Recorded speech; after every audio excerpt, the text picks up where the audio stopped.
పోరాడుతూ నిరంతరం త్యాగాలు చేస్తూ కార్మిక పక్షాన నిలబడుతూ వస్తుంది. ఎప్పుడు కూడా కార్మిక పక్షపాతిగా ఉంటుంది, కార్మిక పక్షానే ఉంటుంది. ఎప్పుడు రాజీ పడదు యాజమాన్యాలతో. అట్లాంటి స్వరూపం శక్తి సమాజంలో సంస్థే గిఫ్ట్. మన జిల్లాలో కూడా గిఫ్ట్ చాలా కాలం పనిచేస్తా ఉంది. ఈ ప్రాంతంలో జూట్ ఇండస్ట్రీలో, చిప్స్ ఫ్యాక్టరీలో, అరవిందలో అనేక ప్రాంతాల్లో గిఫ్ట్ మహత్తరమైన పోరాటాలు చేసింది. అరవిందలో కూడా పెద్ద పెద్ద పోరాటాలు చేసింది. ఆ పోరాటాల్లో కొన్ని సందర్భాల్లో విజయం సాధించింది.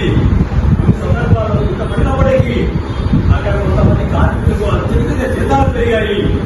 కొంతమంది కార్మికులు తీసివేయబడ్డారని అనుమానించి అట్లాంటి పరిస్థితి జరిగింది. అయినప్పటికీ మనం పెద్ద ఎత్తున అరవిందలో పోరాటాలు సక్సెస్ చేసాము, ముందుకు వెళ్ళాం. జూట్ ఇండస్ట్రీలో కూడా మన పోరాటాలు గత 20 ఏళ్ల నుంచి కొనసాగుతూ ఉన్నాయి. జూట్ ఇండస్ట్రీలో ఫ్యాక్టరీలు పూతపడుతున్నప్పటికీ ఉన్నటువంటి ఫ్యాక్టరీలో మన ఉద్యమాన్ని కార్మిక పక్షాన్ని నిలబడుతూ ఇవాళ ముందుకు తీసుకెళ్తా ఉన్నాం. ఇక మన యూనియన్ సంఘానికి వస్తే, మన హిందూ సంఘంలోకి వస్తే, మన హిందూ సంఘం అనేది 23/1/2010 జనరపాటు జరిగింది. 2023లో జనరపాటు జరిగింది.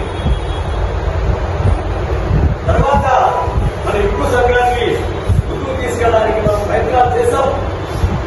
అయినప్పటికీ కొన్ని ఒడిదుడుకులు, కొన్ని ఇబ్బందులు, సంఘం నడిపించడానికి చాలా ఇబ్బందులు వచ్చాయి కొన్ని. అయినప్పటికీ మన సంఘాన్ని ఇప్పటికీ నిరాటంకానికి మన సంఘాన్ని తీసుకెళ్తూనే ఉన్నాం.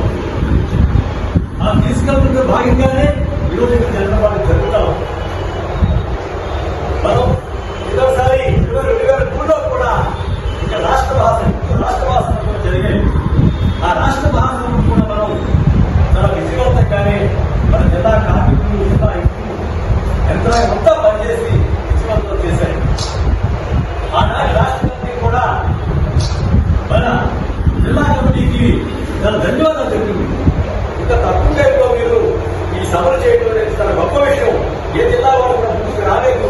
అయినప్పటికీ శ్రీకాకుళం జిల్లాలో ముందుకొచ్చి ఇక్కడ ఈ సభ నిర్వహించడం, అది విజయవంతం చేయడం చాలా మంచి కార్యంగానే చెప్పారు.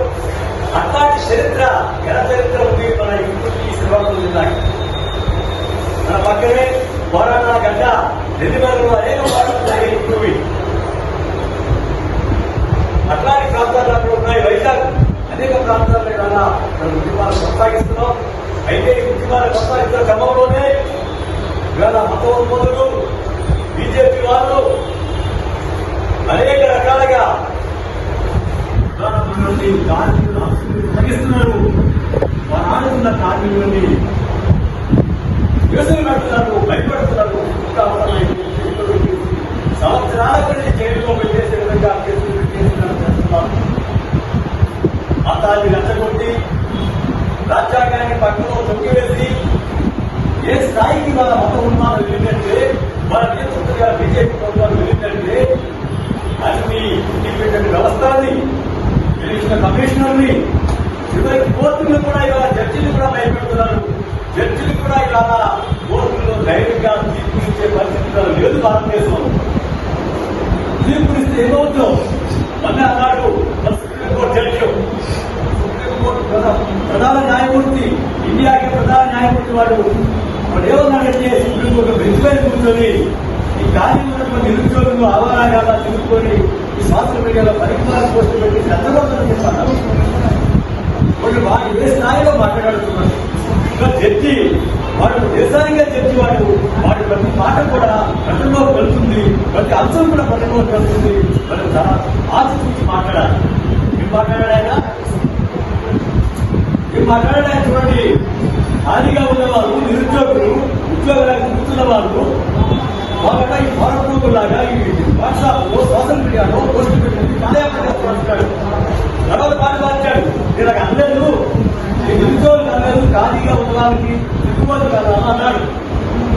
కానీ దాని మీద కాంగ్రెస్ పార్టీ ఆలోచించింది, దాని మీద కాంగ్రెస్ పార్టీ ఆలోచించింది. ఇవాళ బీజేపీ ప్రభుత్వానికి